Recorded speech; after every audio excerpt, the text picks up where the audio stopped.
नमस्कार, आप सभी का स्वागत है अपना उत्तराखंड में। मैं हूं नीलू और सबसे पहले बात करेंगे विधायक अमन मणि पर। तो विवाद लगातार गहराता जा रहा है। अब विधायक अमन मणि त्रिपाठी पर DG law and order Ashok Kumar ने कहा कि उन्होंने राज्य में घुसने के लिए गलत तथ्यों का सहारा लिया। केवल 9 लोगों की अनुमति मिली थी, लेकिन 12 लोग जा रहे थे। मामले की जांच की जा रही है और इस पर एक्शन भी होगा। बद्रीनाथ और केदारनाथ जाने का प्रयास किया, दोनों जनपदों ने हमारे इनको एंट्री नहीं दी और मना कर दिया। तब ये वापस लौटे, तब संज्ञान में आया पुलिस के कि इन्होंने जो है कुछ शर्तों का उल्लंघन किया है। 3 गाड़ी में 12 लोग थे, जबकि मैक्सिमम 9 लोग हो सकते हैं। जो अनुमति इन्होंने दिखाई वो भी 9 ही लोगों की थी। दूसरा, वैसे भी एक साथ 5 से ज़्यादा आदमी का जो है मूवमेंट अलाउड नहीं है। और संभवतः किसी ने यहाँ तक भी कहा है कि शर्त अनुमति भी गलत तथ्यों के आधार पर ली गई थी। तो इन सब को देखते हुए हमने आईपीसी की धारा 188 और जो महामारी अधिनियम है और जो आपदा अधिनियम है उसके अंतर्गत एफआईआर दर्ज कर ली है और उन लोगों को 41 का नोटिस देकर ही जाने दिया गया। और वहीं राज्य सरकार के प्रवक्ता मदन कौशिक ने भी अमन मणि को लेकर बयान दिया है। मदन कौशिक का कहना है कि अमन मणि को परमिशन देना एक बड़ी चूक है और पूरे मामले की जांच अब कराई जा रही है।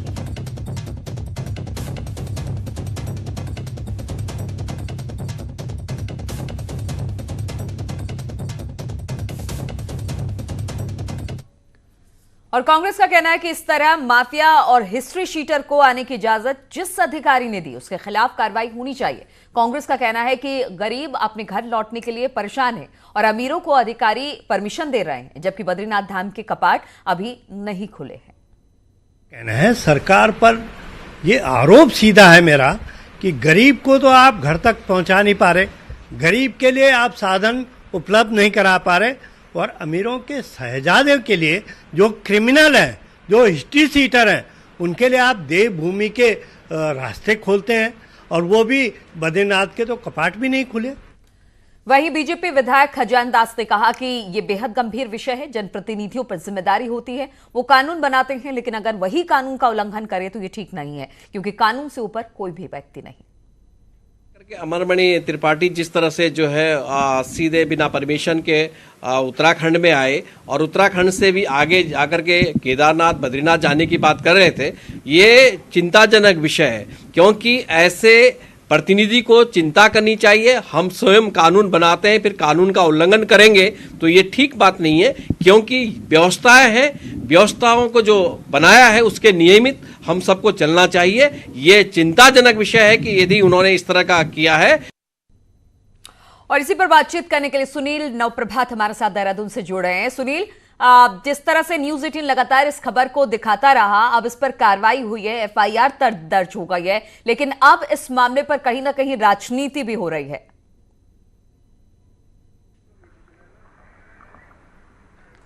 देखिए नीलू, ये सवाल उठने भी बेहद लाजमी है, क्योंकि आप देखिए कि लॉकडाउन फेज़ 1 हो चाहे फेज़ 2 हो, पिछले 40-45 दिनों से लोग जो एडवाइजरी थी, जो कोरोना काल की एडवाइजरी थी, उसका पालन कर रहे थे। हमारे पास बहुत से ऐसे उदाहरण हैं कि लोग बेबस हैं, लेकिन वो जा नहीं पा रहे हैं एक डिस्ट्रिक्ट से दूसरे डिस्ट्रिक्ट में, एक स्टेट से दूसरे स्टेट में। उनकी तमाम मजबूरियाँ, मुझे लगता है कि उनकी किसी विधायक से भी ज़्यादा मजबूरियाँ होंगी, लेकिन वो नहीं जा पा रहे हैं लॉकडाउन के चलते। उसका उल्लंघन नहीं कर रहे हैं, लोग सोशल डिस्टेंस का पालन कर रहे हैं। लेकिन जिस तरह से अमन मणि त्रिपाठी के मामले में उत्तर प्रदेश से वो उत्तराखंड आए, उत्तराखंड से भी जो रेड जोन एरिया वाला था, आप हरिद्वार से गुजरे, आपने रेड जोन डिस्ट्रिक्ट से होकर गुजरे, ऑरेंज जोन आप देहरादून में आए, इसके बाद आप ग्रीन जोन एरिया में चले गए। तो एक साथ इतने सारे लोगों को परमिशन देना, 3-3 गाड़ियों का काफिला इतने सारे डिस्ट्रिक्टों से पार करते हुए चमोली पहुंच जाता है, तो ये अपने आप में गंभीर सवाल खड़े करता है और विपक्ष का बोलना भी इस पर लाजमी है। खुद शासकीय प्रवक्ता मदन कौशिक का बयान आपने सुना, उन्होंने माना कि एक बड़ी चूक है, बड़ी लापरवाही है और उन्होंने कहा कि इसका परीक्षण किया जा रहा है। लेकिन कहीं ना कहीं इससे आम लोग भी आहत हैं, जो लोग अपने घरों को नहीं जा पा रहे हैं 40-40, 45-45 दिनों से।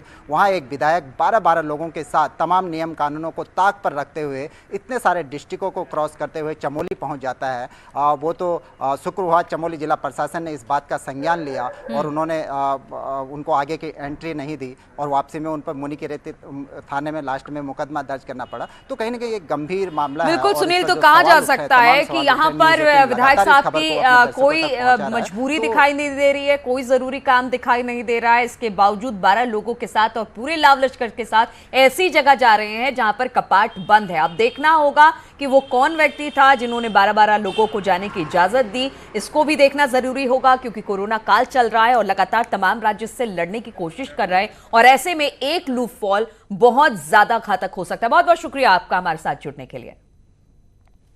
और लॉकडाउन के उल्लंघन मामले में उत्तर प्रदेश के विधायक अमन मणि त्रिपाठी को उत्तराखंड से नजीबाबाद होते हुए रवाना कर दिया गया।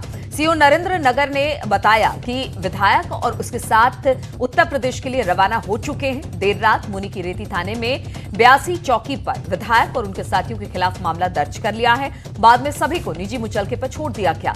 आपको बता दें कि लॉकडाउन के बाद भी अमन मणि त्रिपाठी लाम लश्कर के साथ उत्तराखंड पहुंच गए थे। बद्रीनाथ धाम अभी बंद है, फिर भी अमन मणि के पास उनको पास मिल गया। अमन मणि उत्तर प्रदेश के महाराजगंज जिले के नौतनवा सीट से निर्दलीय विधायक है।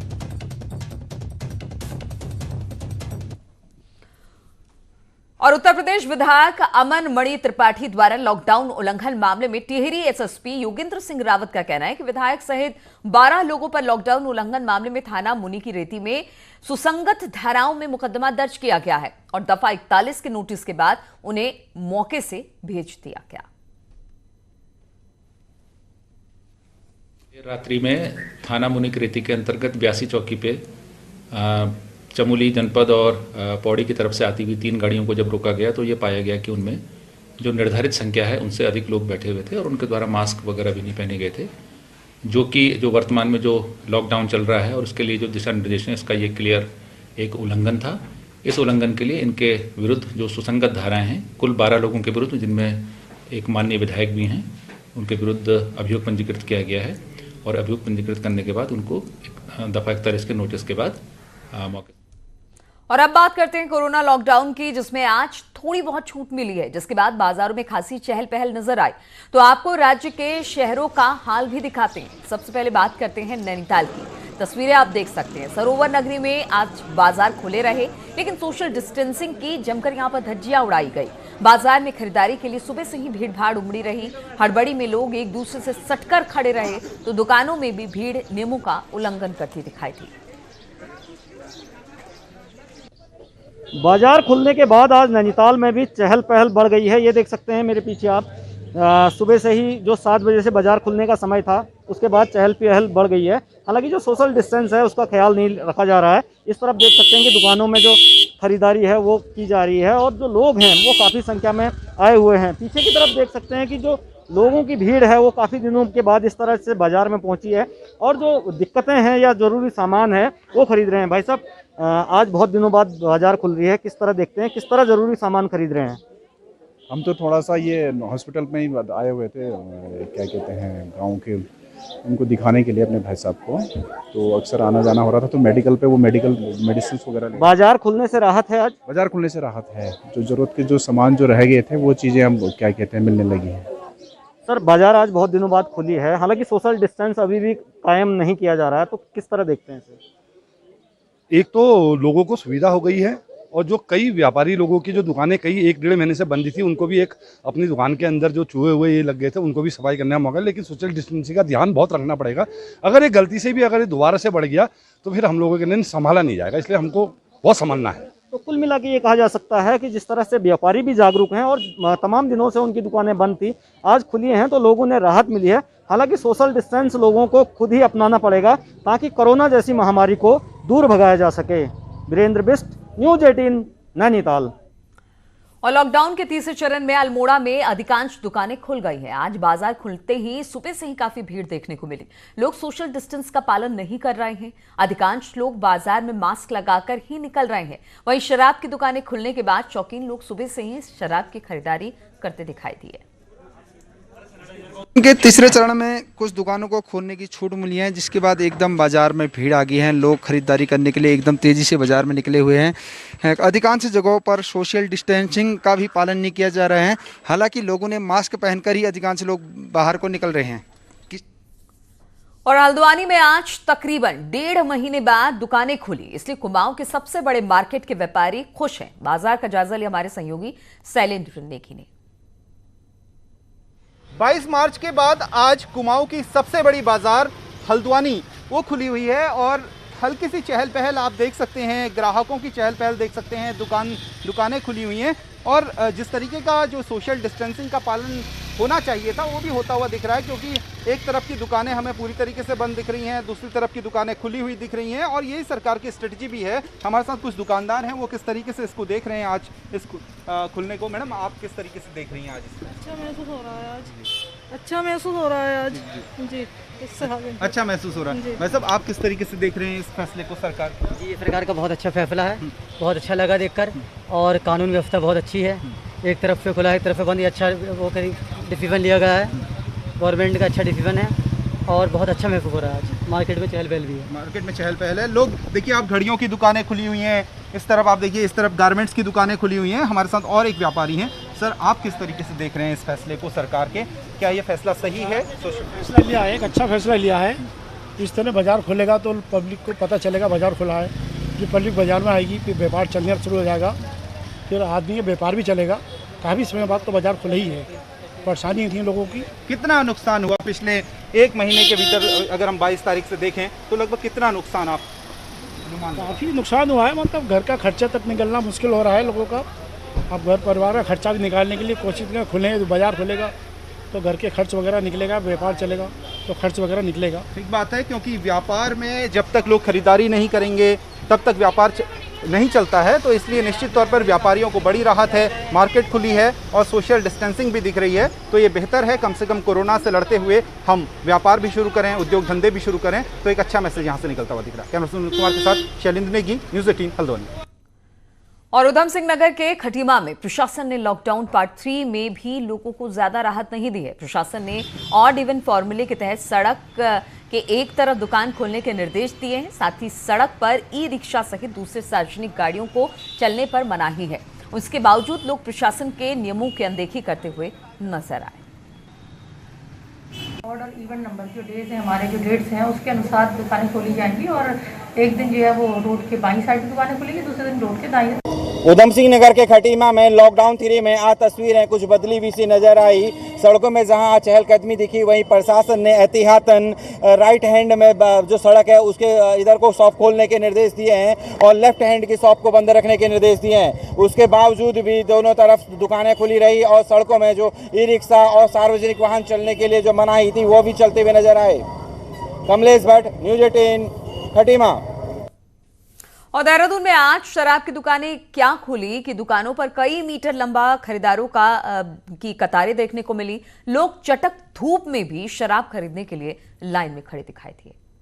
लॉकडाउन फेज 3 के तहत जैसे ही सरकार ने सोमवार से वाइन शॉप के खोलने का आदेश जारी किया, आप देखेंगे कि सुबह 7 बजे से प्रत्येक वाइन शॉप पर इसी तरह कतारें लगी हुई हैं और ये कतार सिर्फ यहीं तक नहीं है, करीब 1 से 1.5 किलोमीटर तक लंबी लाइन में लोग लगे हुए हैं। चटक धूप का नज़ारा है, लेकिन लंबे समय तक जो लोग लॉकडाउन के अंदर के कारण घरों में रहे वो आज सड़कों पर उतरे हुए हैं। और पुलिस का यहाँ तक कहना है कि अधिकांश वो चेहरे भी इस लाइन में नज़र आ रहे हैं जिनको अभी तक लॉकडाउन अवधि में वो खाना खिला रहे थे या फिर सूखा राशन उनको बांट रहे थे। पूरे प्रदेश में आबकारी की करीब 450 दुकानें आज खोली गई हैं।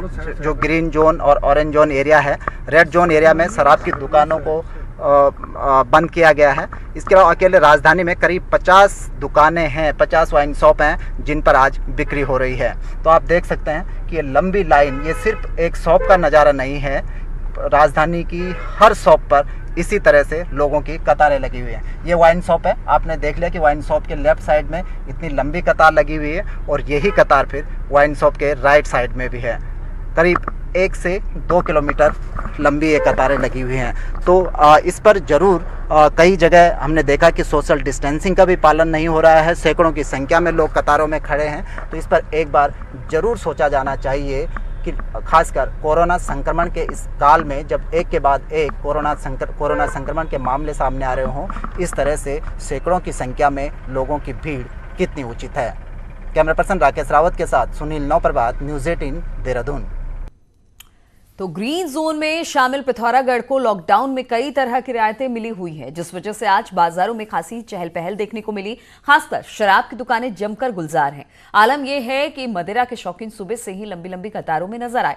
हमारे संवाददाता विजय वर्धन उप्रेती ने हालात का जायजा लिया। ग्रीन जोन में शामिल होने के कारण पिथौरागढ़ को कई रियायतें मिली है। इसी कारण तकरीबन 1.5 महीने बाद आज यहाँ शराब की दुकानें खुली हैं, उसके साथ अन्य दुकानें भी यहाँ पर खुली है। लेकिन सबसे ज़्यादा भीड़ वाइन शॉप पर यहाँ पर देखी जा रही है। आप देख सकते हैं मेरे पीछे कितनी लंबी, तकरीबन 1 किलोमीटर लंबी यहाँ पर कतार लगी है। सोशल डिस्टेंसिंग मेंटेन रहे उसके लिए प्रशासन यहाँ पर मौजूद है। पुलिसकर्मी यहाँ पर लगातार सोशल डिस्टेंसिंग मेंटेन करने का प्रयास कर रहे हैं। विजय वर्धन उप्रेती, न्यूज़ 18 पिथौरागढ़। और लॉकडाउन 3 में कई छूट दी गई है, लेकिन रामनगर में इस छूट के पहले दिन शराब की दुकानें नहीं खुल सकी। लेकिन जहां भी छूट मिली वहां सोशल डिस्टेंसिंग की धज्जियां उड़ाई गई, जो इस महामारी से निपटने की परेशानी खड़ी कर सकता है। रामनगर बाजार का जायजा लिया हमारे सहयोगी गोविंद पाटनी ने। लॉकडाउन में तीसरे चरण में मिली छूट के बाद बाजारों में गहमा गहमी हो गई है। आप देख सकते हैं कि यहाँ पर काफ़ी भीड़ है, काफ़ी वाहन आ जा रहे हैं और कई प्राइवेट वाहन यहाँ पर चल रहे हैं। इसके साथ ही टेम्पू वालों को भी अनुमति मिल गई है कि वो अपने वाहन चला सकते हैं। हम इस वक्त रानीखेत रोड पे है, ये NH 121 में है रामनगर में, और आप देख सकते हैं कि काफ़ी भीड़ है और सोशल डिस्टेंसिंग का इतना ध्यान यहाँ पर नहीं रखा जा रहा है। और इस भीड़ के बाद ये काफ़ी सारे ऑफिसेज भी इस बार यहाँ आज से यहाँ खुले हैं, तो जिसके कारण भी ये भीड़ हो सकती है। हमारे साथ वरिष्ठ पत्रकार विनोद पपने मौजूद हैं, आइए उनसे जान लेते हैं। पपने जी, किस तरह से आपको लग रहा है कि जो ये छूट मिली है इसका किस तरह से? देखिए, लॉकडाउन खुलने का ये तीसरे चरण में जो लॉकडाउन खोला गया है, जनता को बेशक इससे राहत मिली है, लेकिन सरकार का जो मंशा है शारीरिक दूरी बनाए रखने का, वो मंशा इससे पूरा होता दिखाई नहीं दे रहा है। गोविंद पाटनी, न्यूज़ 18 रामनगर। और खटीमा में शराब की दुकान खुलना शौकीनों के लिए किसी खुशखबरी से कम नहीं रहा। इस दौरान खटीमा के लोहिया हेड रोड पर अंग्रेजी वाइन शॉप पर शौकीनों की सुबह से ही भीड़भाड़ देखने को मिली। ऐसे में लोग एक के बदले कई शराब की बोतलें स्टॉक में लेकर जाते हुए दिखाई दिए। लोग थैलियों में भरकर शराब की बोतलें लेकर गए। शराब की बिक्री जैसे कि जो पहले होती थी, इंसान एक एक बोतल लेता है, लेकिन अब आज की डेट में जो है लोग ज़्यादा शराब ले रहे हैं। लोगों को डर है कि कहीं लॉकडाउन दोबारा ना हो जाए, इसलिए लोग स्टॉक भी कर रहे हैं। और उसमें कुछ लोग ऐसे भी हैं जो ज़्यादा स्टॉक करके काला बाजारी भी करने की कोशिश कर रहे हैं। और नैनीताल में भले ही आज शराब की दुकान नहीं खुल सकी है, लेकिन शराब के शौकीनों ने आज बियर का स्वाद कई दिनों बाद लिया। आज सुबह से ही बियर की दुकानों में भीड़ उमड़ी। बियर मिलते ही लोग ऐसे निकले मानो कई दिनों के बाद उन्हें अमृत हाथ लगा।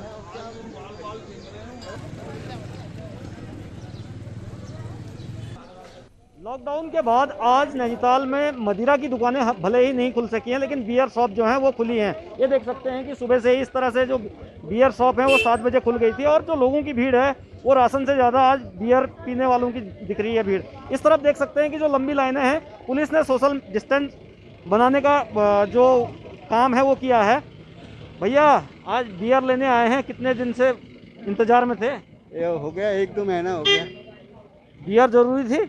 जरूरी नहीं थी, लेकिन था।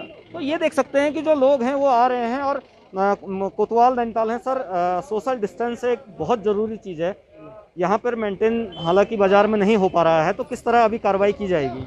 अभी जो है, अभी एसडीएम साहब से बात हुई थी, इसमें रोस्टर प्रणाली लागू करेंगे हम कल से, कि जो मार्केट है 1 साइड खुलेगी, एक साइड में एक दिन, एक साइड में एक दिन, और उसमें रोस्टर प्रणाली हम लागू कर देंगे निश्चित रूप से, क्योंकि स्थिति जो नज़र आ रही है, जनता नहीं मान रही और एक घर से कई लोग निकल रहे हैं और उन्हें लग रहा है कि लॉकडाउन पूर्ण रूप से खत्म हो गया है। और इसमें जो है हम लोग कल से जो है एसडीएम साहब के नेतृत्व में 1 डे 1 साइड रोस्टर प्रणाली लागू कर देंगे। सर, सोशल डिस्टेंस पर हमेशा सवाल खड़े उठते रहे हैं, तो किस तरह देखते हैं जिस तरह से आज भीड़ बाजार में आई है? देखिए, हम तो ये देख रहे हैं कि आज भले ही आपको लग रहा हो कि लॉकडाउन खुल गया, लेकिन लॉकडाउन खुला नहीं है और अभी स्थितियां बहुत भयावह हो रही हैं। बल्कि हम ये देख रहे हैं कि जो आंकड़े हैं वो हर रोज़ 200-250 अब आंकड़े आने लगे हैं ऐसे नए। तो इसमें सोशल डिस्टेंसिंग का बहुत ध्यान रखना है, क्योंकि अगर हमने ध्यान नहीं रखा तो ये कोरोना ऐसे जाने वाला नहीं है। तो कुल मिला के अगर तस्वीरें देख सकते हैं तो पूरा बाजार इसी तरीके से पैक है और जो लोग हैं वो सोशल डिस्टेंस का सहारा नहीं ले रहे हैं। हालांकि जो बियर की शॉप खुली है उससे लोगों ने कई जो मदिरा पीने वाले या जो बियर पीने वाले लोग हैं उनको राहत मिली है। तो ये कह सकते हैं कि आने वाले दिनों में अगर हालात ऐसे ही बने रहें तो जो नैनीताल में लॉकडाउन को और बढ़ाया जा सकता है और सख्ती से पालन किया जा सकता है। वीरेंद्र बिष्ट, न्यूज़ 18 नैनीताल। और उत्तरकाशी के बाजारों में हल्की फुल्की ढील दी गई, लेकिन सड़क बाजार और अस्पतालों में लोगों की भारी भीड़ नजर आई। कहीं भी कोई सोशल डिस्टेंसिंग का पालन करता दिखाई नहीं दे रहा है। अति संवेदनशील इलाके जैसे अस्पताल, बैंक और दुकानों के बाहर ही लॉकडाउन के नियमों की धज्जियां उड़ती दिखी। हालांकि अस्पताल प्रशासन और जिला प्रशासन सारी व्यवस्थाएं चाक चौबंद होने की बात कह रहे हैं। जो व्यवस्थाएं, एक तो हमारे होम गार्ड्स लगे हुए हैं जो कि आपको एक डिस्टेंस मेंटेन करने के लिए लगाए हुए हैं। दूसरा, हमारा पहले ही उस पर स्क्रीनिंग के लिए हमने एक वार्ड बॉय एक लगा रखा है, बिना स्क्रीनिंग के वो अंदर नहीं आने दे रहा है। और स्क्रीनिंग के बाद हम लोग distance maintaining 1, secondly hand sanitisation वो हम करवा रहे हैं। हमारा मेन फोकस अपनी MCH फैसिलिटी को बचाना है और सेकेंडली हमारा जो डिस्ट्रिक्ट हॉस्पिटल है उसकी कंटेमिनेशन को बचाना है, क्योंकि ये दोनों ही हमारे इम्पॉर्टेंट इंस्टीट्यूशंस या इम्पॉर्टेंट प्लेसेस हैं जिन्हें हमें सेव करना है। इसी के साथ में जो कप्तान साहब का ऑफिस है या DM ऑफिस है उसकी सुरक्षा भी बढ़ाई। और लॉकडाउन 3 के पहले दिन सरकारी दफ्तर खुल गए हैं। 40 दिन बाद खुले ऑफिस में पेंडिंग वर्क निपटाए जा रहे हैं। साथ ही ऑफिस में सोशल डिस्टेंसिंग का ध्यान रखा जा रहा है। हालांकि पब्लिक डीलिंग पूरी तरह से बैन है। देहरादून में जिला समाज कल्याण ऑफिस का जायजा लिया हमारी संवाददाता भारती सकलानी ने। कि पब्लिक डीलिंग बिल्कुल नहीं होगी, तो हमने यहाँ पे अपने स्टाफ को, जो हमारे अनुसेवक हैं, उनको हमने इंस्ट्रक्ट कर दिया है कि कोई भी अगर पब्लिक आती है, क्योंकि हमारा विभाग जो है समाज कल्याण विभाग है, पेंशन छात्रवृत्ति बांटी जाती है, तो निश्चित रूप से पब्लिक जो है, जनता जो है वो आएगी। तो हमने उनको निर्देशित कर दिया है जो भी जनता आती है उसे परिसर के बाहर ही अगर आ रहे हैं उनको रोक के उनसे पूछते हैं उनकी दिक्कत क्या है, क्या सूचना चाहिए, और यदि उन्हें कोई शिकायत करनी है, ऐसा कोई प्रकरण है, तो अपनी शिकायत एक सादे कागज पे लिख के हमको दे दें, उसमें फोन नंबर अपना दे दें, ताकि हम दूरभाष के माध्यम से ही जितनी भी प्रॉब्लम है उनके सुलझाने की। लॉकडाउन 3.0 के पहले दिन सरकारी दफ्तर खुल गए हैं, लेकिन पब्लिक डीलिंग नहीं हो रही। समाज कल्याण दफ्तर के में मैं इस वक्त मौजूद हूं और यहाँ पर कर्मचारी आए हुए हैं। पेंडिंग वर्क को यहाँ पर निपटाया जा रहा है, लोगों की पेंशन्स को लेकर यहाँ पर काम किया जा रहा है, लेकिन लोगों की आवाजाही यहाँ पर मना कर दी गई है। सिर्फ स्पेशल केसेस को ही यहाँ पर लिया जा रहा है और वो भी उनसे रिटन में यहाँ पर शिकायत ली जा रही है। अधिकारियों का कहना है कि जो पुराने काम पेंडिंग है इस दरमियान उनको ही यहाँ पर निपटाया जाएगा। साथ ही साथ लोगों के खातों में जो पेंशन जानी है उसको लेकर यहाँ पर काम चल रहा है, लेकिन पब्लिक डीलिंग फिलहाल पूरी तरह से मना है सभी सरकारी दफ्तरों में। कैमरा पर्सन अनिल नेगी के साथ भारती सकलानी, न्यूज़ 18 देहरादून। और दूसरे प्रदेशों या फिर राज्य के अन्य जिलों में फंसे लोगों के कुमाऊं आने का सिलसिला शुरू हो चुका है, लेकिन सभी लौटने वाले लोगों को पहले हल्द्वानी लाया जा रहा है। नैनीताल डीएम सविन बंसल ने आज स्टेडियम में उस जगह का दौरा किया जहां पर लोगों को रोका जा रहा है। डीएम के मुताबिक कोरोना के खतरे से पहाड़ को बचाने के लिए आने वाले हर शख्स का मेडिकल चेकअप किया जा रहा है। पहाड़ का एक बफर बैरियर है हल्द्वानी, तो ये हमारा दायित्व है कि हम पहाड़ों को जितना सुरक्षित रख सकते हैं उतना रखा जाए। तो हम यही प्रयास कर रहे हैं कि यहीं पर उनकी as per the protocol and guideline screening हो जाए। जो हमें संदिग्ध लगेंगे या सिम्टोमेटिक लगेंगे उनको फैसिलिटी क्वारंटाइन भी हम यहीं सुनिश्चित करेंगे। देश के अलग अलग प्रदेशों में फंसे हुए लोगों के उत्तराखंड आने का सिलसिला शुरू हो चुका है। हल्द्वानी में स्टेडियम में इस तरह की व्यवस्था की गई है, ये रोडवेज की बसें लगाई गई हैं और जो लोग विभिन्न प्रदेशों से यहाँ पर पहुँच रहे हैं, अलग अलग ज़िलों से यहाँ पर पहुँच रहे हैं, उन लोगों को यहाँ से पहाड़ों की तरफ भेजा जा रहा है और ये पूरी एक व्यवस्था है। इस तरफ मैं दिखाऊँ आपको ये। और जम्मू कश्मीर के बारामूला में शहीद हुए गोकर्ण सिंह को आज अंतिम विदाई दे दी गई। पिथौरागढ़ के नाशनी में रामगंगा के तट पर सैन्य सम्मान के साथ शहीद का अंतिम संस्कार किया गया।